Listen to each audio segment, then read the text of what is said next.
Que abramos nuestra Biblia en el capítulo 2, perdón, de la primera carta del apóstol Pablo a Tesalonicenses.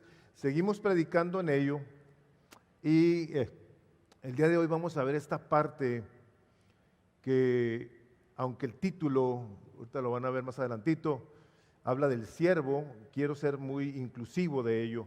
Dice la primera carta de Tesalonicenses, capítulo 2, del versículo 9 al 12, su palabra dice de la siguiente manera: ¿Os acordáis, hermanos, de nuestro trabajo y fatiga, cómo trabajando de noche y de día, para no ser gravosos a ninguno de vosotros, os predicamos el Evangelio de Dios? Vosotros sois testigos, y Dios también, de cuán santa, justa e irreprochablemente nos comportamos con vosotros los creyentes. También sabéis de qué modo, como el Padre a sus hijos, exhortábamos y consolábamos a cada uno de vosotros, y os encargábamos que anduvierais como es digno de Dios, que os llamó a su reino y gloria. Amén. ¿Pueden tomar asiento? Y quiero, como les decía hace un momento, la predicación es conductas del siervo de Dios. Quiero nada más que tengamos claro todos que estamos hablando de que si tú eres una persona que conoces a Jesús, tú eres una persona que le has entregado tu vida, tú debes de pensar de ti de esta manera: yo soy un siervo de Dios. Si tú eres un creyente, tú crees en Jesús, tú eres un siervo de Dios. Amén. Amén. Es todo. Por eso me puse así a ver si los oía. Bien. A diferencia de los días de Pablo, cuando era la vida tan diferente, al día de hoy, a diferencia de ese día, al día de hoy, los siervos de Dios, los pastores, la gente que conoce a Dios, no necesariamente o generalmente sabe lo que es trabajar como lo plantea aquí el apóstol Pablo. Trabajando intensamente, como dice, nuestro trabajo duro al punto de la fatiga, o sea, trabajando intensamente. El día de hoy hay seminarios, gloria a Dios por ello. Hay internados donde se le permite a muchos hombres en un momento dado poder ser capacitados para el ministerio. Y ello, a pesar de lo bueno que es, de cierto modo le facilita a estos hombres deseosos de servir en el ministerio el tener que trabajar de una manera tan ardua cuando llegan a una iglesia que ya está establecida. O sea, la función, el trabajo, la decisión, la necesidad de plantar iglesias requiere de mucho y muy intenso trabajo. Un trabajo que agobia, que cansa, que desgasta al hombre y a la mujer de Dios cuando colabora, sea con su esposo o en la obra del evangelio a la hora de estar en alguna iglesia, para plantarla y o ya estando establecida. Gracias a Dios que existen esos medios, pero independientemente de la facilidad o la dificultad, lo que se tiene que buscar en los líderes, en la gente que está buscando cómo servir a Dios, es un carácter que represente a Cristo de una manera congruente con lo que nosotros creemos. El día de hoy, el deterioro moral que vivimos tiene mucho que ver por la falta de un liderazgo, y vamos a llamarle genérico, un liderazgo. ¿Cuántos hombres y mujeres importantes en un momento dado han tenido caídas muy fuertes y trascendentales? Comentábamos no hace mucho tiempo de los televangelistas que a la hora de que cayeron arrastraron y se llevaron con ellos a miles de personas que a la hora de que vieron y pensaron, si este pastor tan espiritual hace eso, ¿por qué yo no? ¿Por qué yo no puedo hacer lo mismo que ellos hacen si la cosa está así? El deterioro que han traído los líderes en la iglesia y fuera de ella nos ha afectado a todos, a todos. La incongruencia, la incongruencia espiritual, y aquí ya me meto yo más a la cuestión de la iglesia, vamos a salirnos un poquito del mundo, pero la incongruencia de la iglesia, y lo podemos ver en países como El Salvador. En San Salvador hay un significativo número de iglesias cristianas, evangélicas. Sin embargo, en El Salvador tienen uno de los más altos índices en el mundo de asesinatos, feminicidios, de robos, de secuestros, que en muchos países donde no hay tantas iglesias cristianas. ¿Qué es lo que pasa? Lo que pasa es esto, que hay una grandísima diferencia entre conocer y obedecer la palabra de Dios. Los que nos decimos ser creyentes, ser siervos de Dios, debemos, la palabra es esa, debemos vivir de acuerdo con lo que decimos creer, que es la palabra de Dios, sus principios. El propósito de mi sermón es que nosotros, la conducta del siervo de Dios debe de ser santa, justa e irreprochable, irreprensible, como hemos leído en esta mañana. Miguel Núñez, platicando, y lo ha escrito por ahí, dice él que Dios llama a las ovejas a someterse a sus pastores, pero llama a los pastores a modelar el carácter de Cristo. Y creo yo que hablando de siervos y de líderes y de pastores, creo yo que tenemos que tener cuidado el día de hoy de no excluirnos y decir, es que los líderes son los pastores, o son los líderes de grupo de casa, o son los líderes de ministerio. Quiero que pensemos en esta mañana como siervos de Dios, como gente que ama a Dios y que conoce la palabra de Dios. Y aquí en esta parte de la Escritura habla precisamente de que continuamos hablando de lo que Pablo está tratando como de defender que había gente en aquellos entonces que los estaban acusando de muchas cosas. Los estaban acusando de no ser santos, de no ser íntegros, de ser gente con muchas fallas que les podían llamar la atención. Y Pablo aquí lo que hace es que pone delante de los hermanos que lo habían visto cómo se comportaban, que vieran y que ellos mismos dieran testimonio de sus vidas, de Pablo, de Silas y de Timoteo. Pablo, Silas y Timoteo habían vivido entre los tesalonicenses de tal manera que él no tenía necesariamente que apelar a alguien a que lo defendiera. Le dice, ustedes lo han visto. Nosotros estuvimos entre ustedes comportándonos de una manera digna que representábamos fielmente el Evangelio de Dios. Para esto hicimos lo que hicimos, para predicarles el Evangelio. Ahora, en esto que estoy diciendo hay que poner mucha atención. ¿Por qué? Porque tú puedes hablar mucho del Evangelio. Tú puedes ser una persona que se sepa muchos versículos de la Biblia, pero tú no vives de acuerdo a ello. Entonces, el resultado de esa incongruencia es que el Evangelio es menospreciado.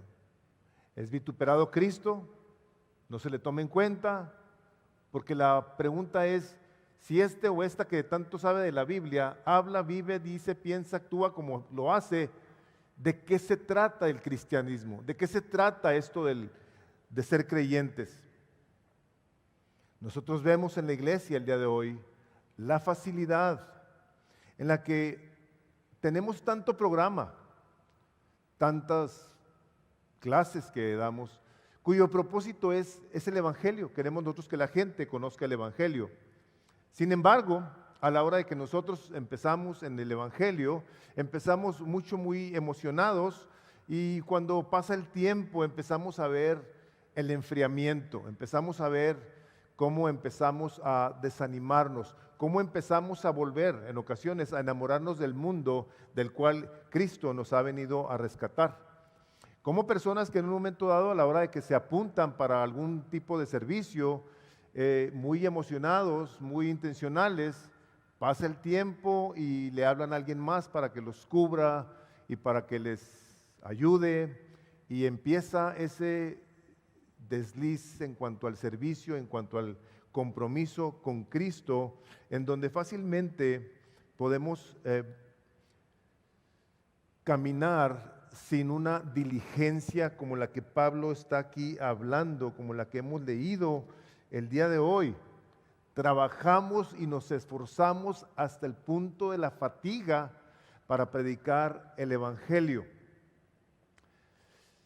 Mi primer punto es este: el líder, el siervo de Dios, debe trabajar de una manera ardua. Te digo, si tú eres una persona creyente, tú estás dando un testimonio, alguien te está viendo, tú estás siendo un líder en algún lugar, muy posiblemente en tu casa de entrada, en tu trabajo, si alguien te ha escuchado dar testimonio de que eres creyente. Por lo tanto, el siervo de Dios es una persona que tiene que hacerse de la mentalidad de la que Pablo empieza diciéndonos que es la que él tenía. Porque luego lo que pasa, lo que empezamos a ver nosotros una vez que venimos a los caminos del Señor, podemos, si no tenemos cuidado, ser mediocres, ser superfluos, ser indiferentes a la hora de hacer el trabajo, y quiero subrayar, cualquiera que éste sea. Cualquiera que éste sea.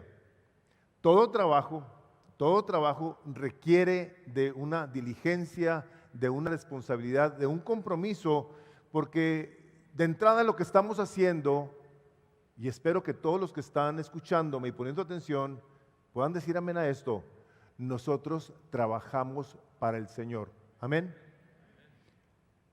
En la iglesia y en la calle, en la casa, en cualquier parte. Frecuentemente cito 1 Corintios 10:31: comas o bebas o hagas cualquier cosa, hazlo para la gloria de Dios. Es muy fácil, hermanos, que nosotros hablemos, y Pablo aquí lo que ha hecho es decir: ustedes me vieron trabajar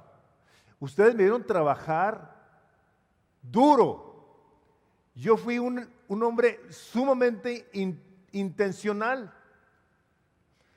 Y una de las cosas gloriosas del trabajo de Pablo en esta parte de la Escritura, en esta carta que les está escribiendo a los tesalonicenses, es que hombres como este nos siguen afectando al día de hoy. ¿No es eso glorioso? Gente que ha tomado la decisión de honrar y vivir para la gloria de Dios, todavía al día de hoy nos estén afectando. La cosa impresionante de Pablo es que él, siendo apóstol, dice: yo no tomé ventaja de ser apóstol. Yo podría haberles impuesto, dice, una carga como un siervo de Cristo, como un apóstol de Jesús. Dice, pero no lo hice.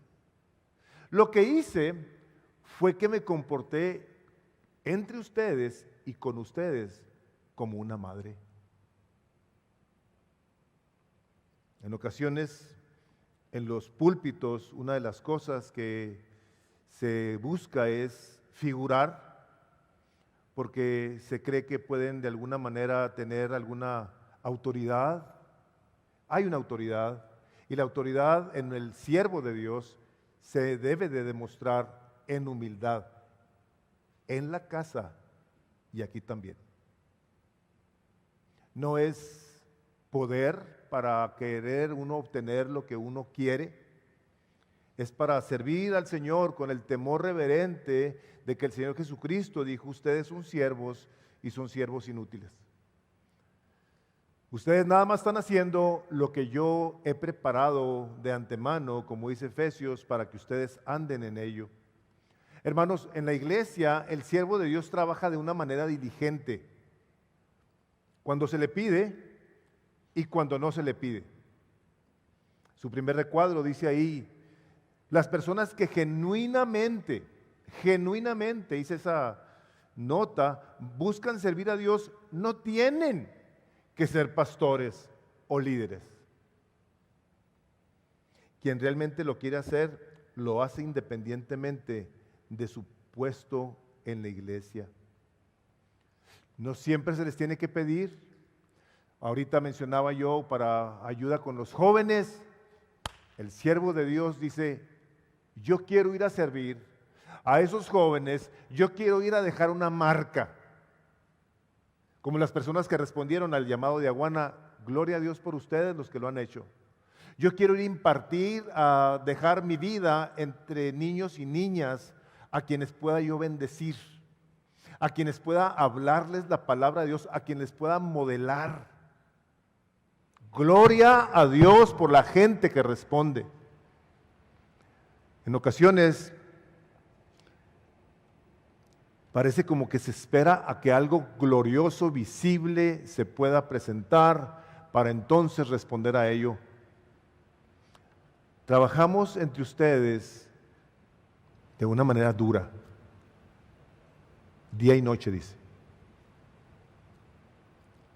Estos son los hombres de Dios, estas son las mujeres de Dios, donde cuando nosotros depositamos nuestra fe en la persona de Jesucristo, estamos haciendo esto: Señor Jesucristo, yo confieso que tú eres el Señor, tú eres el Rey, tú eres el soberano, y yo me someto a ti y a tu autoridad, y si tu palabra me enseña claramente que yo soy pecador, te vengo a pedir que me perdones. Yo me arrepiento de pecar contra ti, te suplico en tu santo nombre que me perdones, que me laves, que me transformes, que me uses, que me mandes a hacer lo que tú quieres que yo haga. Por eso Jesús es tan claro cuando dice: el que quiere ser mi discípulo, tome su cruz, niéguese a sí mismo y sígame. Marta y yo compartimos muy frecuentemente lo difícil del cristianismo. Le digo a Marta: es que cuesta todo, cuesta tu vida, cuesta renunciar a tus sueños y a tus ambiciones para la gloria de Dios, si es que realmente lo quieres hacer. Pensarlo es muy fácil, hablarlo es muy fácil, pero vivirlo, donde te va a costar trabajo, te va a costar dinero, te va a costar tus sueños. Hermanos, estos hombres que nosotros leemos, les costó su vida. Les costó su vida completa. No andaban con un pie en el mundo y otro en el reino de los cielos. La fe en Jesucristo, dice su recuadro número 2, cuando no va acompañada del carácter, fíjense, y la conducta cristiana que vemos en la Biblia, no es otra cosa que un verdadero engaño. La fe en Jesucristo, cuando no va acompañada del carácter y la conducta cristiana que vemos en la Biblia, no es otra cosa que un verdadero engaño. Trabajaron esos hombres para predicar, lo hicieron intencionalmente. Pablo se pone en este caso como un modelo al cual nosotros estamos llamados a imitar, puesto que la palabra de Dios ha sido dada a nosotros para creerla y para obedecerla. Si ustedes tienen sus Biblias allí en Tesalonicenses, le dan vuelta al capítulo, a la segunda carta, al capítulo 3,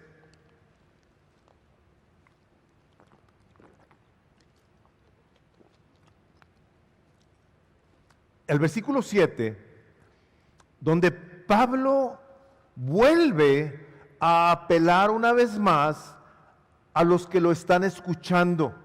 a los que lo están leyendo. Vosotros mismos sabéis de qué manera debéis imitaros. Pues nosotros no anduvimos desordenadamente entre vosotros, ni comimos de balde el pan de nadie. Al contrario, trabajamos con afán y fatiga día y noche para no ser gravosos a ninguno de vosotros, no porque tuviéramos derecho, sino por daros nosotros mismos un ejemplo que podéis imitar. Hermanos, el siervo de Dios es intencional, trabajador, generoso. Yo recuerdo hace algunos años un jovencito muy piadoso, muy piadoso. Muy piadoso. Y recuerdo que este joven tenía la costumbre de que cuando salía con sus amiguitos a cenar, pedía y comía, pero que parecía de hospicio este niño. Y a la hora de pagar se levantaba y decía, me tengo que ir. La primera vez, 2 veces, 3 veces le dije, hey, ven para acá. Es tanto. Recuerdo a un pastor que cuando salía a la bola a comer, este pastor no se inmutaba ni siquiera a hacerle la lucha. Estábamos todos ahí sacando la lana. No se inmutaba. El hombre de Dios, el siervo de Dios trabaja y no es un conchudo, no es un abusón, no es un colgado, no es un tacaño, es un hombre generoso, es un hombre diligente, es un hombre que se adelanta. Es un hombre que no anda dando lástimas. De pobrecito de mí, miren, yo trabajo para Dios, ustedes me pichan. O sea, no hay congruencia en eso. No se parece al apóstol de Jesucristo, un hombre, una persona así. No es un hombre que anda dando lástima, mira cómo trabajo, estoy muy cansado, no te das cuenta, soy pobre. Sí. Este hombre trabajó incesantemente día y noche para no serle carga a nadie. A nadie. Varones en sus casas, hombres que están casados, ustedes se adelantan a darle a su esposa lo que necesita. Es una verdadera vergüenza, es una cosa vergonzosa que haya mujeres que le tengan que andar rogando al marido para comprar dinero para el mandado y se dicen creyentes.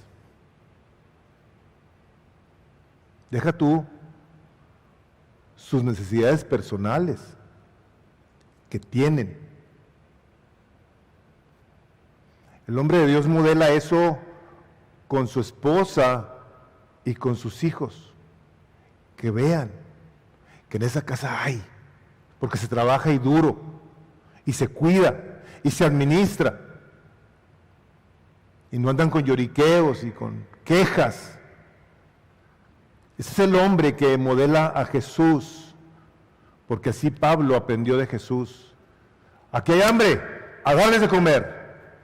5 no, 5,000. 5,000. Siempre Jesús adelantándose a ello.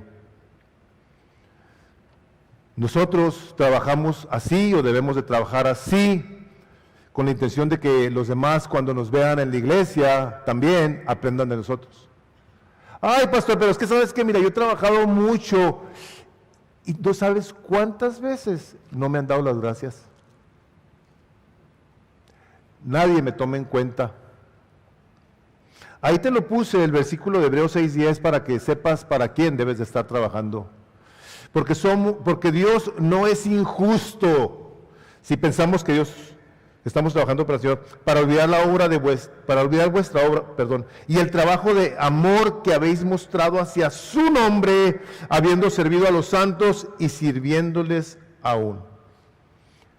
A ver otra vez, porque Dios no es injusto para olvidar vuestra obra. Aquí no te reconocen, a Él no se le va a olvidar. Y el trabajo de amor que habéis mostrado en su nombre, habiendo servido a los santos y sirviéndolos aún.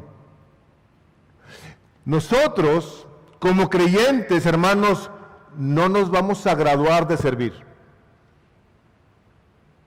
Debemos de ser proactivos, intencionales, diligentes y sobre todo deseosos de buscar cómo hacemos las cosas para Él, que Él no se olvida de lo que tú haces. Ser líder, hermanos, y tú y yo somos, porque damos un ejemplo a alguien, requiere fe, porque estamos leyendo esto, y requiere mucho trabajo.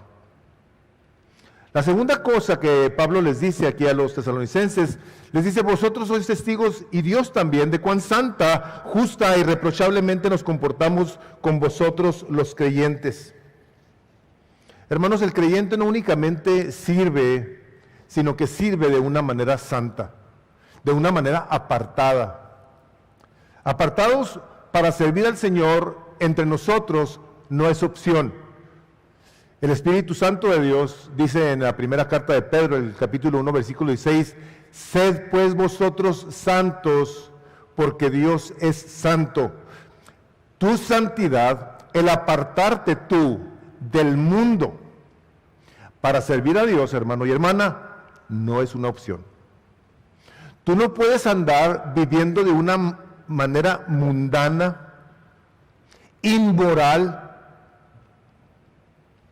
hablando con tus empleados como hablan ellos, relacionándote de una manera ilegal con las autoridades en tu negocio. Tú no puedes o no debes. El santo ha sido apartado para Dios. Sois santos. Estamos apartados. Pablo claramente lo plantea aquí y dice: nosotros así nos condujimos delante de ustedes. Esa fue la conducta nuestra. Una palabra en la que nosotros podemos ver que a la hora de que una persona la entiende, lo lleva por ende a servir a Dios en la justicia de Dios. El capítulo 6 de Romanos, el versículo 17, dice la palabra de Dios, dice: pero gracias a Dios, dice, que aunque erais esclavos del pecado, habéis obedecido de corazón aquella forma de doctrina a la cual fuisteis entregados y libertados del pecado. Fuimos libertados del pecado para vivir una vida santa, dice, y vinisteis a ser siervos de justicia.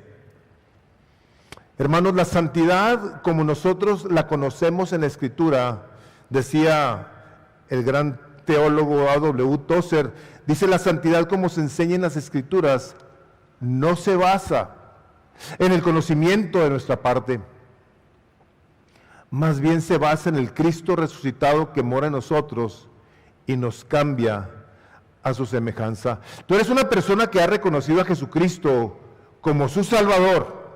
Te tengo que decir lo siguiente: tú y yo, sin el poder de Cristo resucitado en nuestros corazones, no podemos ser nada más que unos legalistas, religiosos, hipócritas, que quieren aparentar vivir una vida de piedad, pero con sus obras la podemos negar. Se necesita la presencia y el poder del Espíritu Santo de Dios en el corazón, para que podamos nosotros vivir una vida santa, que le agrade en todo aspecto.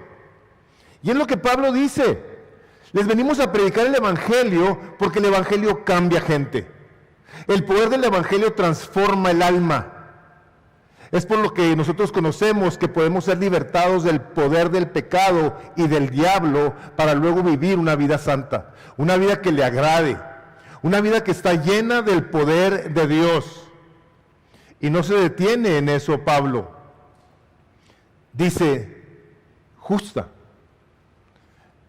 Vivimos una manera santa y una manera justa. El Señor Jesucristo en el Sermón del Monte dijo: bienaventurado el que tiene hambre y sed de justicia. Dice, porque ese será llamado Hijo de Dios. ¿De qué justicia está hablando? ¿De que alguien nos haga justicia? ¿De que el mundo cambie y se haga justo de repente? Está hablando, bienaventurado el que tiene hambre y sed de justicia personal, la que sale de aquí.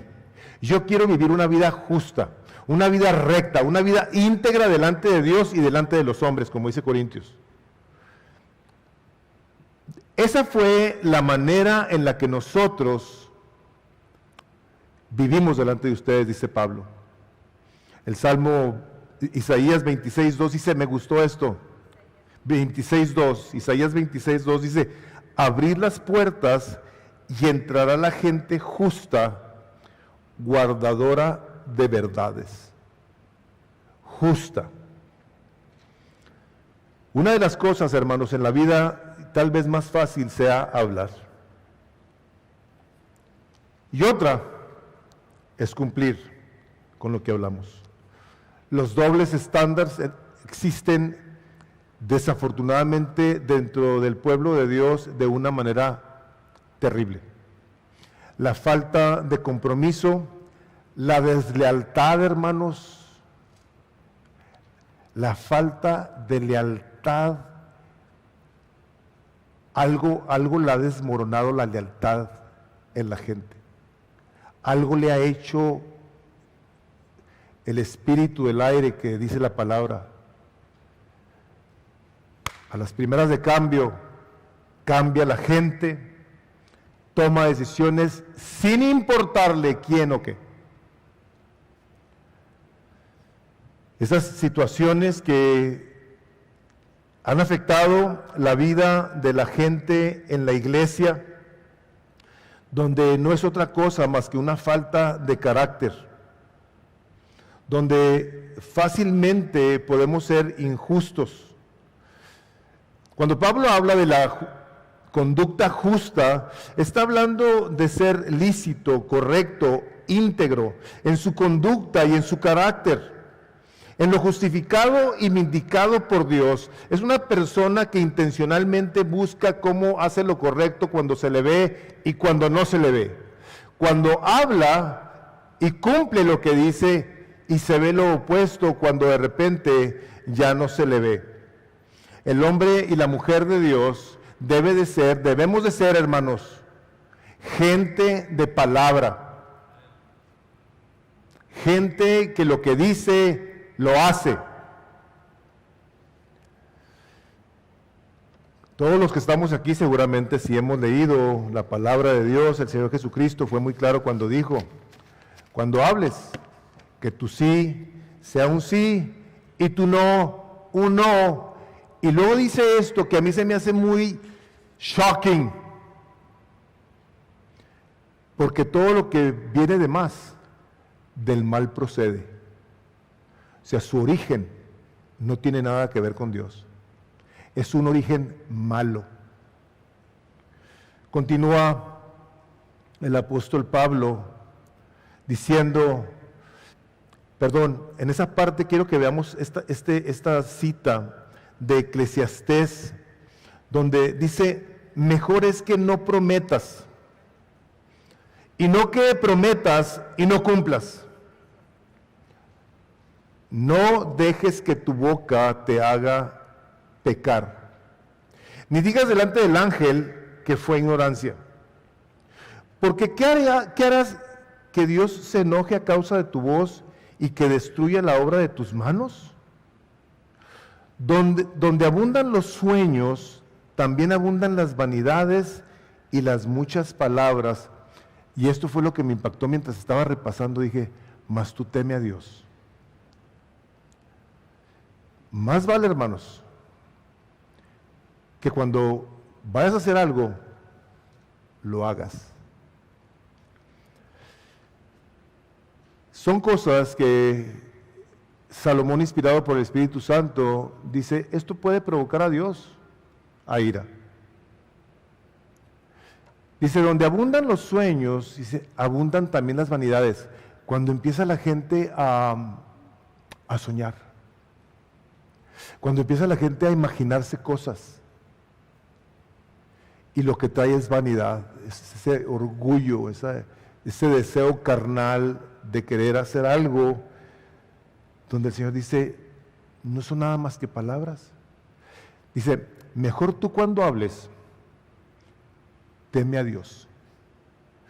Y lógicamente la relación es que si nosotros hablamos y no cumplimos, cuando la gente se casa, la gente trae unos sueños guajiros, pero que qué barbaridad. Hijo, man. Esto ya la experiencia me lo enseñó. La mayoría de la gente que se va a casar piensa así: a mí no me va a pasar eso, pastor, que me estás diciendo. Y luego vienen a mi oficina a decirme que sí les pasó. Y les pasó más gacho de lo que les dijo. Andan soñando, se andan imaginando cosas, pero lo que no se están percatando, que se están parando un día, como nos paramos muchos de los que estamos aquí, y decimos a Dios, yo prometo, Dios, amar y respetar todos los días, hasta que la muerte nos separe. Y llega el momento en el que se levanta alguien de genio, o deja a alguien algo tirado, o no hizo lo que esperabas, lo que deseabas. ¡Pum! Vamos a divorciarnos. Ustedes recordarán, los que han leído acerca de la cuestión esta de la irreprochabilidad, de la justicia, de las santidades, cuando el Señor inspira a Malaquías a escribir, le dice esto: por cuanto has sido desleal contra la mujer de tu pacto y de tu juventud, por lo tanto yo también me voy a olvidar de ti y de tus hijos, por cuanto has sido desleal. Esta deslealtad, dice Pablo, yo me conduje entre ustedes así. Y la iglesia de Cristo el día de hoy vemos la falta de lealtad que hay. Esta última parte que dice Pablo en cuanto a su conducta, dice irreprochable. Irreprochablemente me conduje delante de todos ustedes. La irreprochabilidad, como les dije el domingo pasado, no es lo mismo que impecabilidad. Una persona que sirve a Dios es una persona que busca cómo cambia su conducta, cómo hace morir lo terrenal en sí. No quiere decir que una persona en algún momento dado de su vida cometa un error y a partir de ese momento caiga bajo el juicio fariseico de la persona que jamás lo va a permitir salir de ese pecado. Lo tendrá bajo su vista y bajo su juicio mientras tenga memoria. Irreprochabilidad es una persona que no tiene en su carácter algo por lo cual lo puedan llevar a una corte de juicio. No hay una acusación de la cual haya personas que puedan decir, esta persona tiene que ser reprendida, se le tiene que llamar la atención porque es una persona que constantemente está pecando de esta manera. Quiero que abran sus Biblias en el capítulo 3 de Colosenses. Vamos todos a Colosenses, por favor, un momentito. Y les decía yo que de entrada viéramos nosotros cómo estamos todos incluidos en la parte de ser siervos, todos los que estamos aquí. Colosenses 3. ¿Ya lo tienen? Si pues habéis resucitado con Cristo, buscad las cosas de arriba, donde está Cristo sentado a la diestra de Dios. Poned la mira en las cosas de arriba, no en las de la tierra, porque habéis muerto al pecado, y vuestra vida está escondida con Cristo en Dios. Cuando Cristo, vuestra vida, se manifieste, entonces vosotros también seréis manifestados con Él en gloria. Vean lo que dice a partir de aquí. Ya resucitamos, ahora vamos a hacer esto.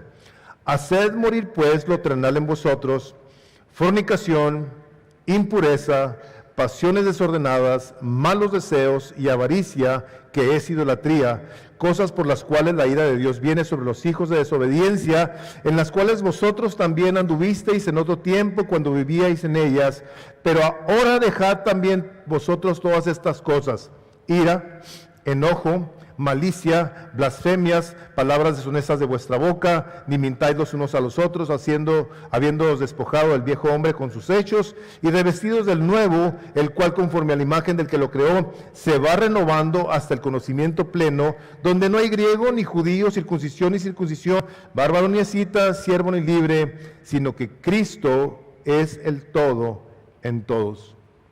Una persona irreprochable es una persona intencional en buscar cómo hace morir lo terrenal en su persona. Voltea a ver su corazón. Es una persona que busca cómo de una manera intencional vive diferente. Nosotros, a la hora de venir a la palabra de Dios y encontrarnos con Pablo escribiendo estas cosas a los tesalonicenses, sí debemos decir: Señor, yo quiero vivir justa, santa, piadosamente, irreprochablemente. ¿Por qué? Porque quiero reflejar el Evangelio de Cristo en mi casa, en mi trabajo, con mis amigos.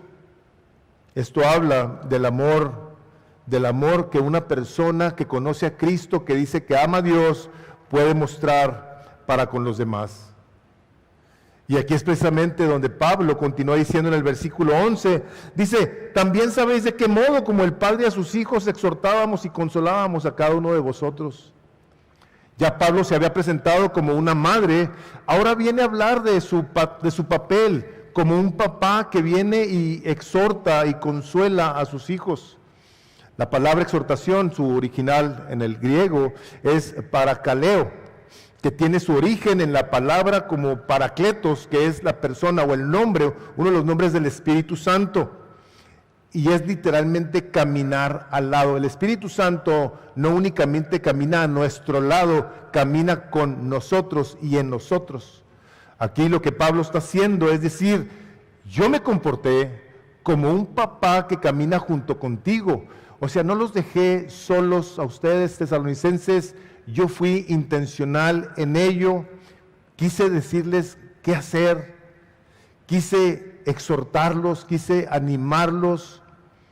Una persona que conoce a Dios es una persona que al conocer la palabra de Dios puede exhortar a alguien con la palabra de Dios. Ahora voy a hacer una nota aquí en Misión de Gracia, porque somos todos muy decentes, muy respetuosos, muy educados.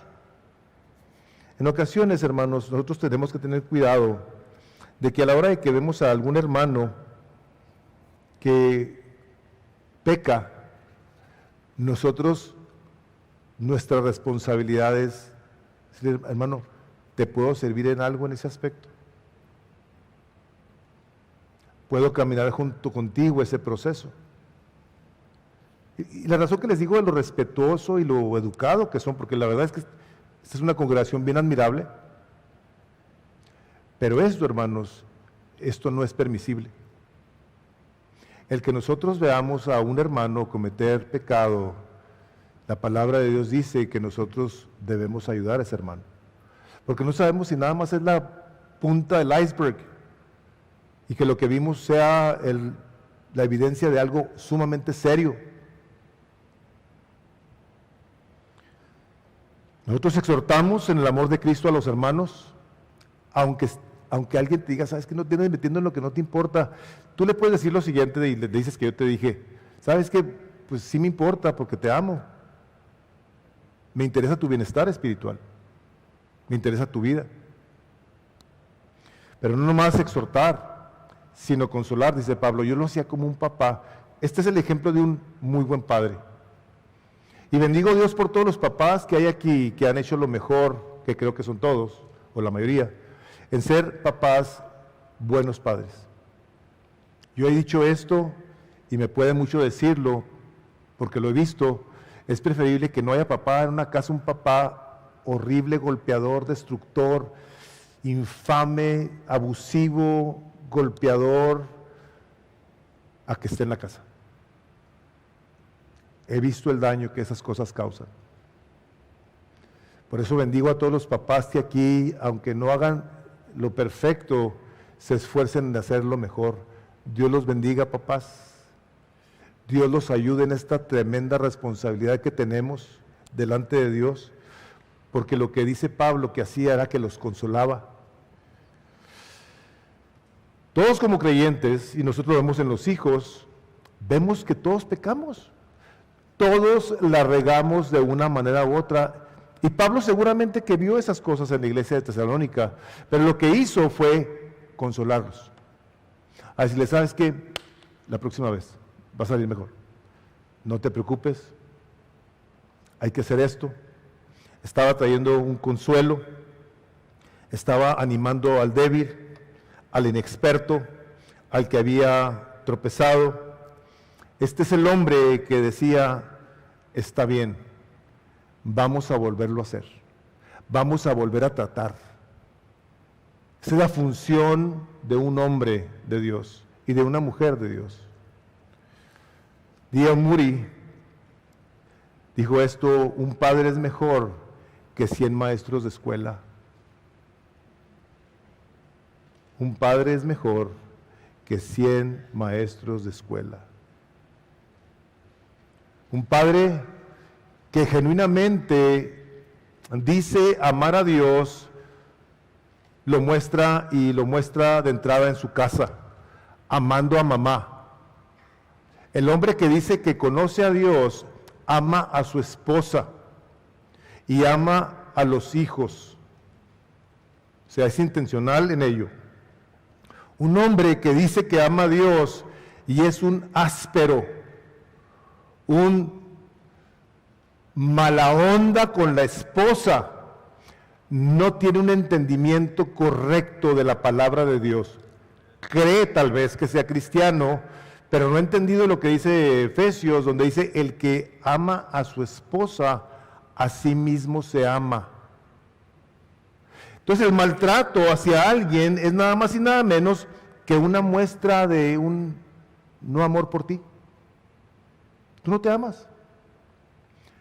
Amar a la esposa, respetar a tu marido es una muestra de tu amor por Dios. Un hombre que quiere reflejar a Cristo es un hombre compasivo y se lo demuestra a sus hijos. Extiende la mano cuando los ve batallando.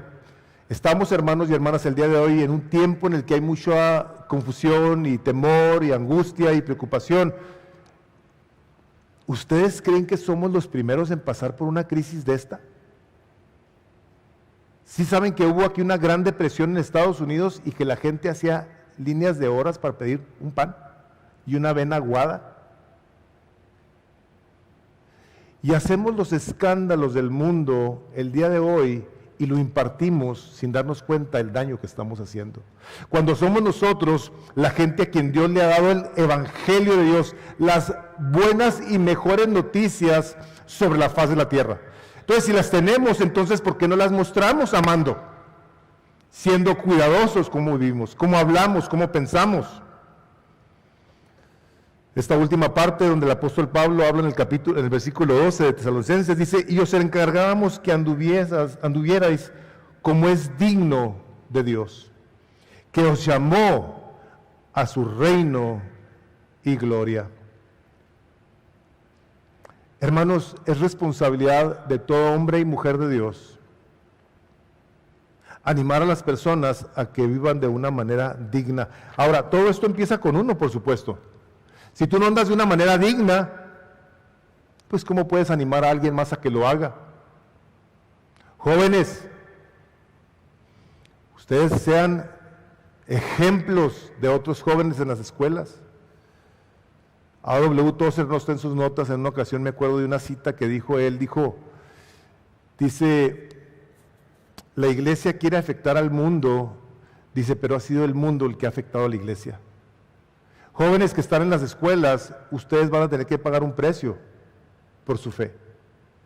Para que otros jóvenes que a lo mejor andan ahí queriendo acercarse al Evangelio, a conocer a Dios, puedan ver hombres, jóvenes, que están dispuestos a que se burlen de ellos y a quedarse sin amigos por el Evangelio de Jesús. Con tal manera de que tú puedas exhortar a alguien más a que ande de una manera digna. Cuesta. El que deje padre, madre, hijos, hermanos, hermanas, tierras, en este mundo recibirá 100 veces más aquí y en la vida eterna. ¿Cuántas veces algunos de ustedes han perdido amigos y ahorita tienen cantidad de amigos? ¿Cuántos de ustedes no dejaron cosas importantes en su vida y Dios los ha bendecido de una manera bien significativa? Amén. Señoritas, cuando se fijen en un hombre, fíjense en un hombre así. Un hombre que esté dispuesto a pagar un precio por el Evangelio. Todas las decisiones que ustedes tomen tienen consecuencias, todas. Y una de ellas es que nosotros podamos en integridad poder decir a alguien, ¿sabes qué, hermano, hermana? Te animo a que camines de esta manera. La razón es que Pablo sabe que esto es el resultado de, como leímos en el versículo ahí, que muchas veces ni nos fijamos y os encargábamos que anduvierais como es digno de Dios, que os llamó a su reino y gloria. Esto es el resultado de un llamado de Dios. Dios es el que inició que nosotros anduviéramos en su reino, que viviéramos para su gloria. Esa es la razón por la que le debemos dar una importancia de esta magnitud. Los siervos de Dios, hermanos y hermanas, escúchenme bien, no pueden hacer excusas al ver a sus amigos pecar, ni a sus compadres, ni a sus hijos. El Señor habló al sacerdote Elí y le dijo, tú has visto a tus hijos pecar y no les estorbaste. Por lo tanto, wow, nosotros, porque tenemos un llamado de Dios, como empezó Pablo aquí en Tesalonicenses, el versículo 4, dice, porque conocemos, hermanos amados de Dios, vuestra elección. Dios los eligió, Dios los escogió desde antes de la fundación del mundo. Por eso nosotros nos exhortamos los unos a los otros en amor a vivir una vida digna. No vamos a andar haciendo excusas, porque el apóstol Santiago, dice el capítulo 4, dice, porque el que sabe hacer lo bueno y no lo hace, ¿se acuerdan qué dice? Le es contado como pecado. Por eso, esto se trata del llamado sobrenatural de Dios en nuestras vidas, a su reino y a su gloria. Y a nosotros, hermanos y hermanas, nos debe de importar mucho. Y unas cosas que debemos de tener en mente, siempre, es que todo esto es y tiene el propósito de la gloria de Dios, como ciudadanos del reino de Dios, donde vivimos ahora disfrutando de una vida nueva, que hemos recibido por la muerte y resurrección de Cristo, que le costó su sangre, le costó su vida, y nosotros no podemos tomar eso a la ligera, no podemos y no debemos, y no queremos. El otro día le enseñaba a Marta, mi esposa, una foto, donde está un hombre con traje, sentado en una banqueta, y está otro hombre completamente vestido en harapos, sucio, y están platicando los dos, y dice el uno al otro, y aquí le voy a agregar mis palabras, mi papá era alcohólico. Dice este hombre, y el mío también. No más que tomó una decisión. de no ser como su papá. Nosotros, hermanos, tenemos que tomar decisiones porque ahora vivimos en un reino en el cual Dios nos ha plantado. Dios nos sacó del reino de las tinieblas y ahora nosotros tomamos decisiones para la gloria de Dios. Colosenses 1:13 dice, Él nos ha librado de la autoridad de las tinieblas y nos ha trasladado al reino de su amado Hijo Jesús. Nos ha trasladado al reino de Dios, hermanos. Y nosotros no podemos ser condescendientes. Estamos viendo al apóstol Pablo, que fue lo que hizo, exhortaba, consolaba y animaba a la gente a que anduviera como es digno. Tú y yo debemos saber por la palabra de Dios qué es digno. Capítulo 14 de Romanos, les voy a leer una cita, porque muy fácilmente podemos decir, bueno, es que el reino de Dios viene. No, el reino de Dios ya está aquí. Cuando Jesús empieza su ministerio terrenal, dijo, arrepentíos porque el reino de los cielos se ha acercado. Y en otra parte dice, y el reino de Dios está entre vosotros. Dice Romanos 14:17, porque el reino de Dios no es comida ni bebida, sino justicia, paz y gozo en el Espíritu Santo. No dice que era o será, dice que es. El reino de Dios es. Y está aquí entre nosotros. Tú y yo tenemos que tomar decisiones para la gloria de Dios. No estamos siendo expuestos a la palabra de Dios para cumplir con el domingo. Ya fue a la iglesia. Vine a exaltar a Dios con mis hermanos. Gloria a Dios por eso. Esto es parte de nuestra adoración. Es parte de nuestra adoración a Dios. Tú y yo damos gloria a Dios. Fíjate lo que te voy a decir. Al escuchar la palabra de Dios. Pero tenemos que ser más intencionales e ir más allá. Quiero terminar con esta cita de W. Tozer otra vez, donde dice, si Dios te da unos años más, recuerda, no son tuyos. Tu tiempo debe honrar a Dios. Tu hogar debe honrar a Dios, tu actividad debe honrar a Dios y todo lo que hagas debe honrar a Dios. Hermanos, hermanas, nosotros estamos siendo expuestos a la palabra de Dios por la gracia de Dios, porque Dios nos ama. Ustedes no tienen idea de la cantidad de gente que hay afuera que quisiera saber cuál es la respuesta a su búsqueda. Y tú y yo la tenemos por la gracia de Dios y hemos respondido al Evangelio de Dios por el amor de Dios. Por lo tanto, nuestra respuesta debe ser una intencional en buscar ser llenos del Espíritu Santo de Dios todos los días de nuestras vidas, de tal manera que podamos vivir de una manera que sea digna, de conducirnos como la palabra de Dios nos dice. O tenemos que de alguna manera recapacitar sobre lo que decimos ser que somos. Somos creyentes, amantes de Dios. Bueno, si eso decimos y eso somos, entonces trabajemos duro para la gloria de Dios. Conduzcámonos entre los hermanos de una manera santa, justa, irreprochablemente, con la compasión, el cuidado, como dice Pablo, de un papá que exhorta a los hermanos y a las hermanas a andar como es digno del Evangelio. Vamos a orar, vamos a pedir a Dios que nos ayude a que lo que el día de hoy hemos escuchado nos afecte. Padre, nosotros estamos bien necesitados de ti. Estamos sumamente necesitados de ti.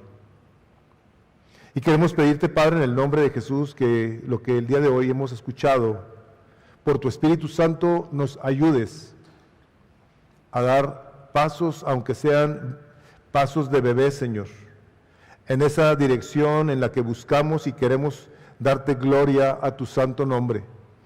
Mientras continuamos disfrutando de tu reino, que es un reino de gozo y de paz en tu Espíritu Santo, Señor, nosotros queremos ser este tipo de siervo, Dios, porque nos has llamado para tu gloria.